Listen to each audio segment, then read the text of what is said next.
Hello, friends, and welcome to Bible Study, Adventures in Pixieland, Bible Study, Video 3. Yeah, we're still in the NIV, and we're going to be throughout all of next year. And right now, though, we are in the book of Luke. We are in chapter 1, and we are, at this point, in verse 57, in this video, 57 to 80 in this. The birth of John the Baptist is what this heading is called, verse 57. Excuse me. When it was time for Elizabeth to have her baby, she gave birth to a son.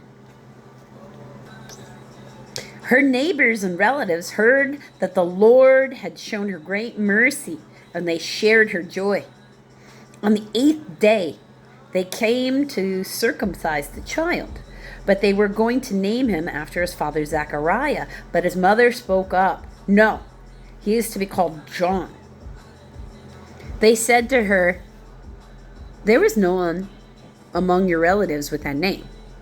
Now, this is kind of important because in the Jewish culture at this time, if the first letter of the name is the same, or at least this is my understanding, if somebody else has a better, they can feel free to comment down below. The first letter of the name needs to be the same for them to be named after. And it is normal for the children to be named after those who came before, which is actually common in almost every culture. We're not very original as peoples. I mean, like, my entire name is made up. I've got 4. There's no confirmation name in there. I just have 2 middle names. All of my names are made up of people who I came from. All of them. I can source all of them back to the original. Now, none of them have had this combination of names before. So I'm actually the first person in the written history of my family to have my exact name. There haven't been any in the written history anyway. Because the names, it's like over like one from mom, one from dad's with the middle names. So this is important because this is their equivalent of, they were going to name him Junior. The husband, who is supposed to be doing the naming in their culture, can't speak to say anything. And the wife, the mom, whose opinion they wouldn't necessarily much care about when it came to the name. The husband's word would have been the overriding factor. So they would not be, they were, what? Like, do you even have the right kind of thing? So I know that's really crappy, but it's also true. They said to her, "There is no one among your relatives who has that name." They made signs to his father to find out what we would like to name the child. He asked for a writing tablet. To everyone's astonishment, he wrote, "His name is John." Immediately, his mouth was opened and his tongue was loosened, and he began to speak, praising God.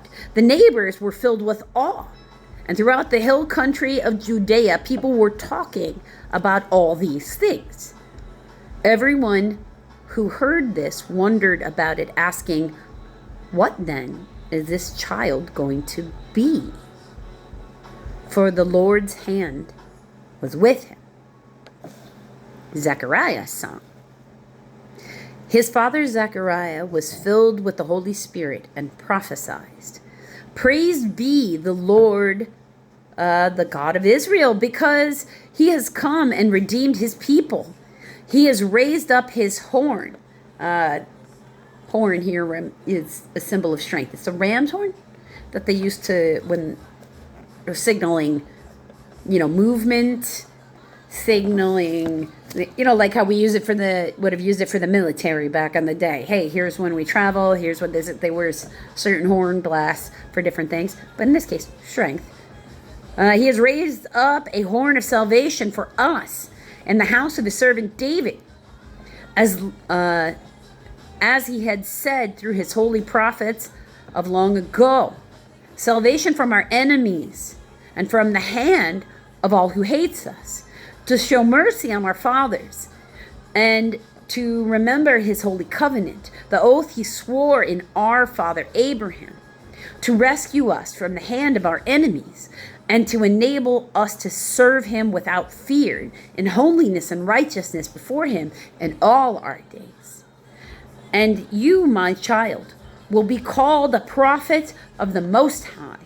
And for you will go on before the Lord to prepare the way for him, to give his people the knowledge of salvation through the forgiveness of their sins, because of the tender mercy of our God, by which the rising sun will come to us from heaven, to shine on those living in darkness and in the shadow of death, to guide our feet into the path of peace.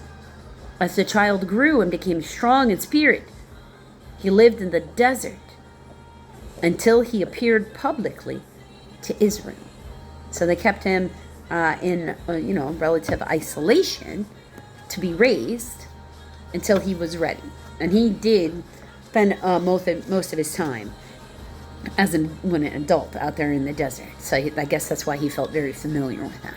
But you would have to imagine, being that he was born to be a prophet and proclaimed on his birth, which is actually in a tradition sort of like Samson and other prophets, okay? That God would have put him in a very specific training program, and his abilities would have been particularly strong. So he probably would have been pretty sensitive, and it probably would have been hard for him to spend too much time around people.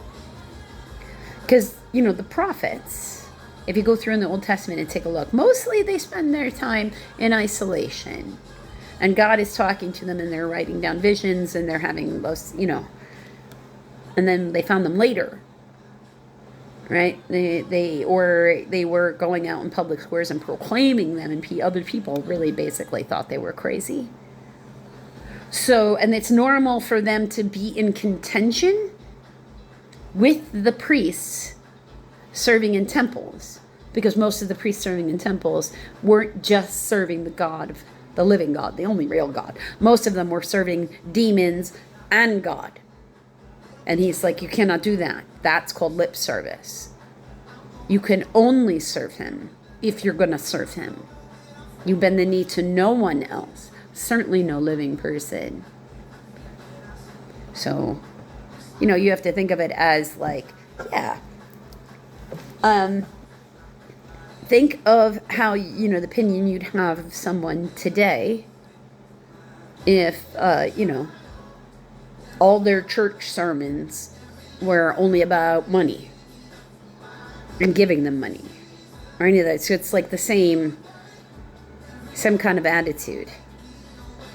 So the prophets, like anybody, I could tell, we're not supposed to get judgmental, but I can tell you, anybody who does this, is a priest or anything of that nature, but puts themselves on a holy path. Judgment is something they have to work through, because when other people were supposed to, because we're all equals to each other, so if they have the similar title, are not doing it in a way that person feels like worship is supposed to be done, they can have a lot to say. And that's not unusual. It's in the prophets were like that. John the Baptist was like that. Jesus was like that. So it has to have truth behind it. And the other part, when it comes to the prophet, is, or any prophets, you speak when he tells you to, because he tells you to. And you can't add anything. Whether or not anybody listens, that's not on you. That's on them. If they don't listen, like the difference between Zechariah and Mary. Mary didn't have anything bad happen to her in that pregnancy except the fighting that she would have had in-house, and they would have kept that quiet during that time frame. And she had her faith in knowing that she was telling the truth to comfort her in the birth process. Whereas for Zechariah, because he questioned Gabriel, was silenced for an entire, 9 months. Well, 10 months, really. Longer, actually, because he had to finish his service and then go home. And after 5 months of being home, then his wife got pregnant. And then there would have been the 10 months. So about a year and a half, which here's what I'm going to say. In the Old Testament, when in some of those prophet places, they talk about penance for the Israeli people, so I'm not saying it applies to everybody, being 70 weeks long. That is about a year and 5 months. So if you're in the middle of learning a lesson and you're in the middle of your penance and cleaning up a mess that you made, because that's what it is, and you're wondering how long it's going to go on, about 70 weeks. It'll take about 70 weeks. That can seem like a really long time while you're going through it. If you focus your attention on doing what you're supposed to be doing and you don't get bitter and resentful, you're going to have an easier time. How are you going to get bitter and resentful about having to clean up the mess that you made with your choices? Who are you even mad at then, right? There is a way that we're supposed to respond to the world that keeps us on that narrow footpath. So I encourage all of us to keep on that narrow footpath.